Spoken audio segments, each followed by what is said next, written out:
Welcome back everybody to Forza Horizon 5, and today we're dealing with another seasonal championship. This one is called All Stars, and yeah, we're going to be in D-Class Classic Muscle Cars. Unfortunately this Barracuda is a little bit too higher class. It's in C-Class unfortunately, but yeah, we've still got plenty of other cars we can try out. I think there's at least one that we've had via the car pass that is in there as well, maybe two.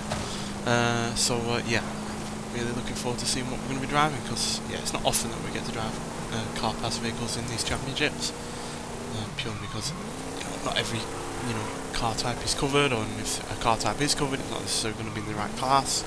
So yeah, which is kind of an example of this, but obviously this is from the festival playlist. So yeah, let's see where we're going to be driving and what we're going to be driving in. Do get a Hummer H1 for doing this championship as well, but more crucially you do get 5 points towards the season overall, which might be a bit more relevant considering it's got a Dodge Super B in there. I'm not sure if that's in D class though, but regardless. So yeah, we've got the Camaro Z28 from '79, back when a lot of muscle cars had way less power than their 10-year-old equivalents. And then we have the Ford Mustang GT 2+2 Fastback, the classic car from the film Bullet. Amazing car, easily one of my favourite muscle cars to be added into the recent games, and yeah, I'm glad it's back in this game. Then the original Mustang GT Coupe, nowhere near as much power, but it's very lightweight. As you can see, it's nearly £1,000 less. Then we've got the Mercury Cyclone spoiler. This is one from the car pass. Fantastic car, even though again it weighs a hell of a lot, but again more power from an even bigger engine. And then we got the Oldsmobile Tornado. I wouldn't really call this a muscle car, even though it's got a big GA, it's got a lot of power and torque, purely because it's got front wheel drive and it's more of a luxury coupe, I'd say. But still, a fantastic car, and definitely one we're going to be choosing in this series, and in this championship even. Then we've got the Fiber Trans Am, again like the Z28, it's a muscle car that has way less power than its previous equivalent. But still, it's one of the few that actually did have more than 200 horsepower at least, but yeah, weighs £3,800, which in comparison to the Z28, as you can see, is £240 more for only 26 extra horsepower. But still, a rather good car, and yeah, iconic in the Smokey and the Bandit films. And then finally, we've got the Pontiac GTO, 360 horsepower. It's one of the lightest ones here. In fact, I think it's second lightest, despite being one of the older ones here. So yeah, and 360 horsepower as well from its rather large V8 engine. But as you can see, not in terms of handling it is it all that good. I mean, yeah, it's a worse handling car here in fact. But we're going to start off with the Tornado, because it's the one car that I enjoy driving on this game. I enjoy racing it, especially in B class on online races, as it's really rather good on there, despite me keeping it in front wheel drive and giving it like 700 horsepower. But still, let's see what it can do. Yeah, even though it is front wheel drive, it does handle far better than you'd expect it to, given the amount of power it's got, the amount of torque that it's got, and the fact that that engine is right up front as well as the front wheel drive aspect. So yeah, doesn't understeer anywhere near as much as you expect it to. I think it's because they actually worked on producing a tyre that is capable of dealing with the fact that it's front wheel drive, as well as obviously dealing with all the steering, which generally helps. But it is a heavy beast, no doubt about that. Which is why I consider this more of a luxury coupe. There's no other muscle car that weighs anywhere near this is out there. Whereas if you compare it to, say, a Lincoln Continental from the same decade, I guarantee that will weigh around the same as this. And that is hardly a muscle car, despite also having a V8 engine. Yeah, love this car. It's one car that I've always wanted in a Forza game, just to see what it's like to drive, considering it's front wheel drive, and it's got a lot of power from the V8, and it handles really rather nicely. It's fun to drive.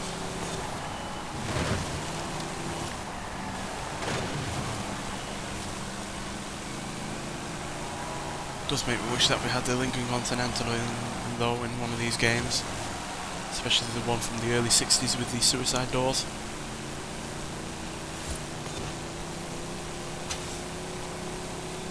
Even though that doesn't have quite as much power as this, it's still got a hefty 300 horsepower. And I remember from Forza Motorsport 4 that it sounded pretty good as well. come on, gonna catch up to the Trans Am.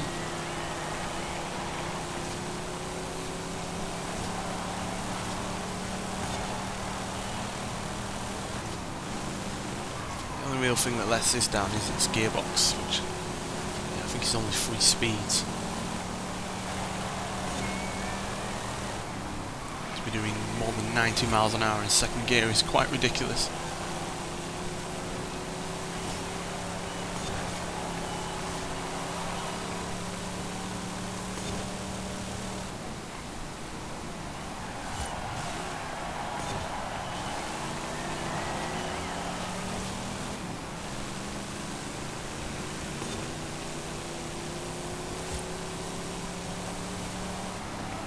But with it comfortably having the most power here, despite its excess weight, it does, once it gets going, fly in terms of acceleration. Obviously it'd do even better if you had a better gearbox, but it's still reasonable enough. It just takes a while for it to get going is all. It's not a great car off the line, and the initial acceleration is probably on the slower side.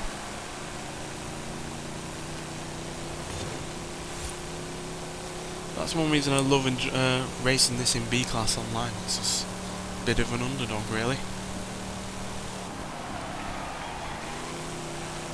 I prefer to drive underdogs on online racing because it's all the more surprising when you're eventually, beating people that are in, more competitive vehicles, or on the rare occasion that you actually win. It's way more satisfying than if you're in a car that is known for being quick in that class of vehicle. So yeah, that's why I enjoy driving something like this.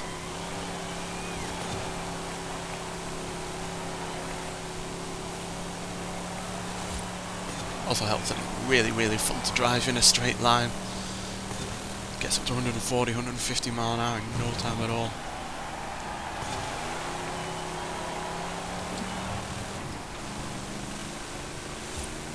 I think I did show it off on a video where I raced in B-Class, so if you've not seen that, check it out.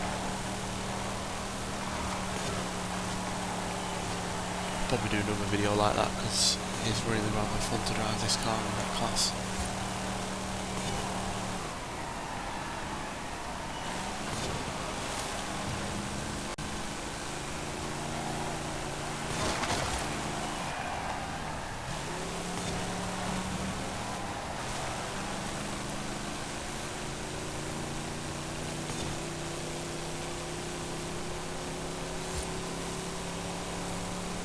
How we built up such a lead. Maybe it's because we're on the lower end of the class and yet we've still got all this power. Imagine if we get in the one of the Mustangs or the Mercury. A bit more stiff competition.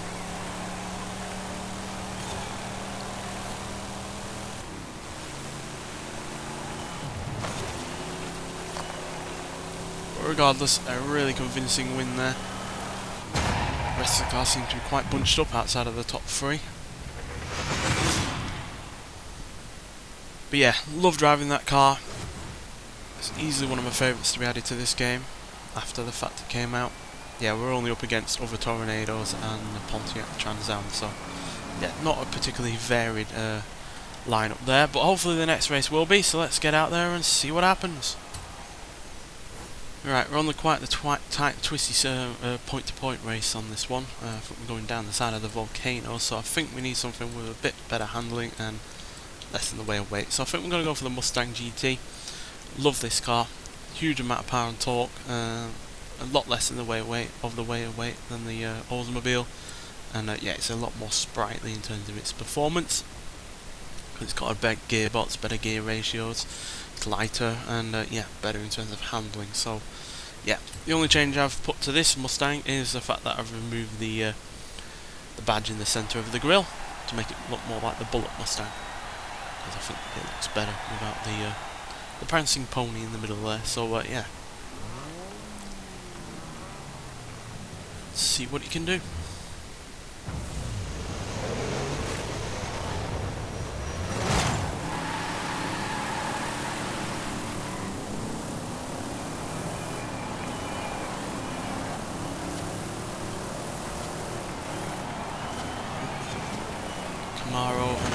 Oldsmobile getting tangled up there. A lot more varied this time round. Mustangs, got the Camaro, Oldsmobile, the Pontiac GTO behind us.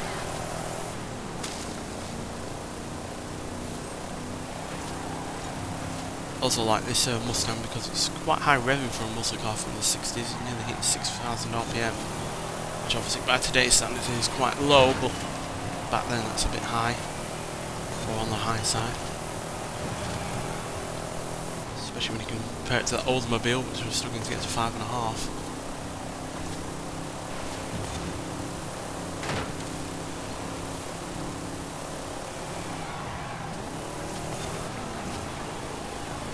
Unlike the Oldsmobile, this is obviously going to have more in the way of oversteer, which is something we're going to have to take into account. Like that, for instance, whereas that Oldsmobile got around that corner fairly smoothly.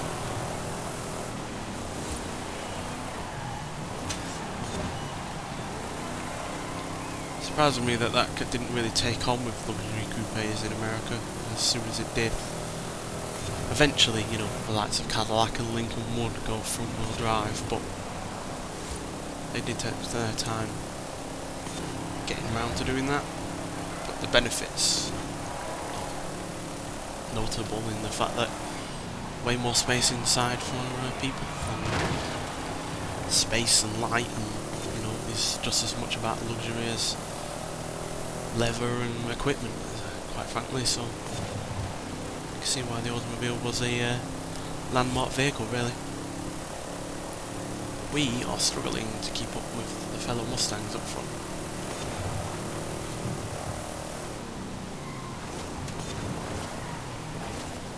Oh dear. Even though this is better in terms of handling than the Oldsmobile, it's still far from perfect. It ain't no sports car.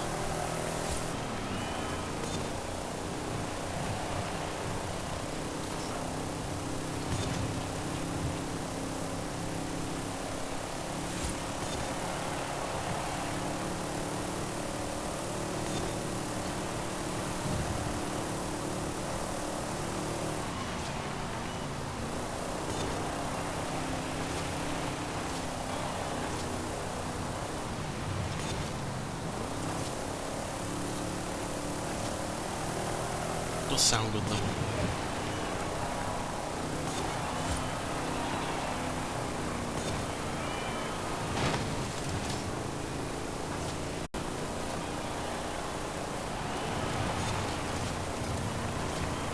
Come on, we got long left.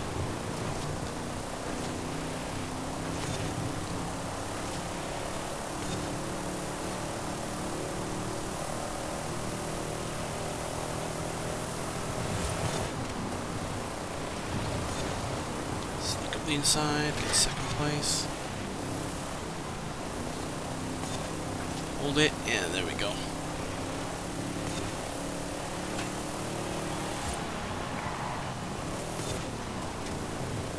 Mustang behind us brake quite late, not late enough.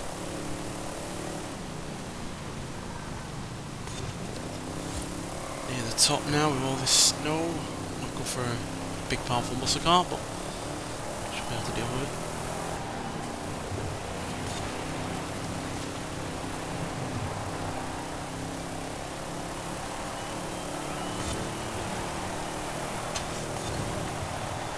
Well, it's far closer than last time. It's a bit of a struggle to keep up with those Mustangs in front of us, but as soon as we got to the straight we were able to take advantage of being able to draft behind them and get a bit of extra speed. So yeah, 20 more points on top of the 20 that we got before. Oh, it's a Tornado that was in third, or maybe that just about overtook it after we overtook it, the Mustang in fourth. But yeah, that's a decent top five. Got the Camaro in fifth. But yeah, the Pontiacs are struggling really well, quite badly there, which is a surprising considering the GTO is quite a powerful car. And one of the lighter ones here, but regardless, let's move on to the third race and see if we can win this championship overall. Right, for this third and final race we're on a circuit again, and yeah, I want to go for the spoiler. It's got a spoiler, surely that means it's sporty, right? Well, not really, because it weighs nearly £4,000 and yeah, doesn't have the best handling here, but it's a car I've wanted to race for a while on one of these championships, so yeah, I'm not really fussed. I like the challenge of being in an underdog, so yeah, this is quite the underdog vehicle, but it is a car I absolutely adore. It's the only third Mercury that we've ever had in terms of road cars. Fourth if you can count one of the races that we've had in the past. But yeah, I wish we did have more Mercuries, quite frankly. Because before this we've only had the Cougar and the Coupe from the 40s. So yeah, would like more from them, but at least we did get another new one in this, so not playing too much.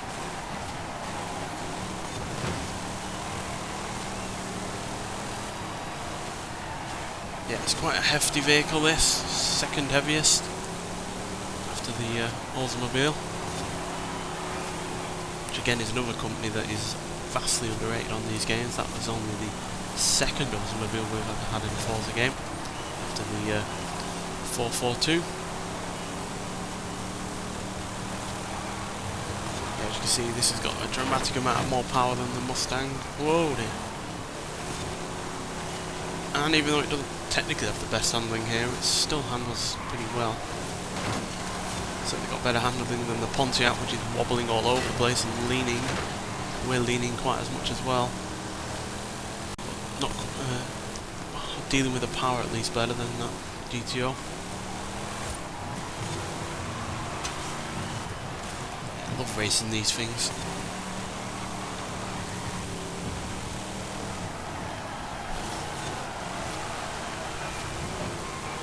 Not sophisticated in the slightest, but fun regardless.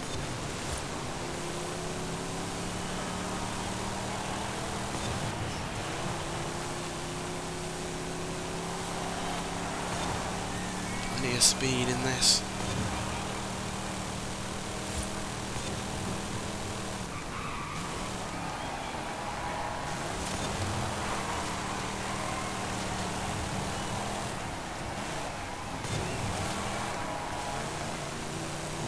To catch up to the top three though.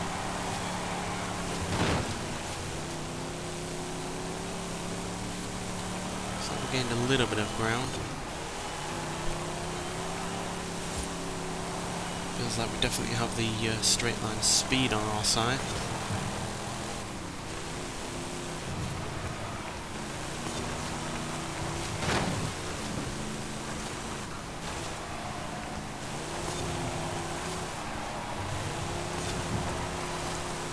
Like the handling.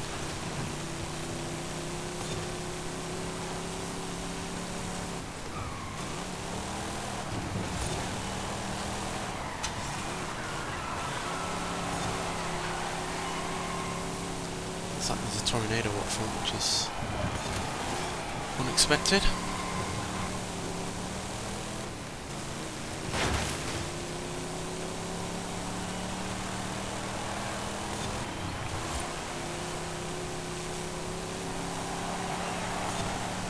We definitely have the speed over that Mustang, because as you can see it's not losing its name tag, which indicates that we're holding ground, or at least gaining it.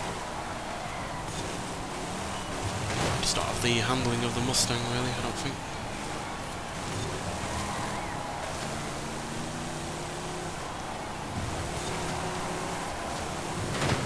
Not really. But it is ridiculous how quick this actually is, despite weighing as much as it does.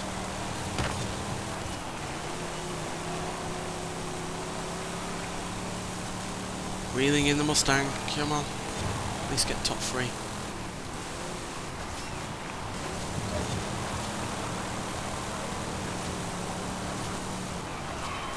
There we go.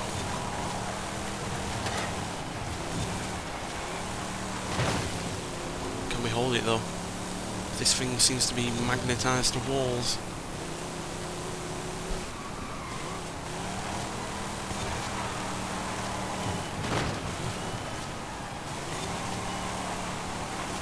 Oh dear. Oh, it's definitely a chore driving this at these kind of speeds when dealing with someone else. But we're able to hold on to third. not the free win-wins that we usually can sometimes get on these championships, but third place position should seal us enough points regardless. But yeah, that was fun even if we don't win, because yeah, that Cyclone is huge enjoyment to drive at that kind of speed. So yeah, and we do just about pick the Tornado by 4 points and 10 points ahead of the GTO. So yeah, that was huge fun. Helps that I really enjoy driving these classic cars, but still, even if you don't, you might well get some enjoyment out of it.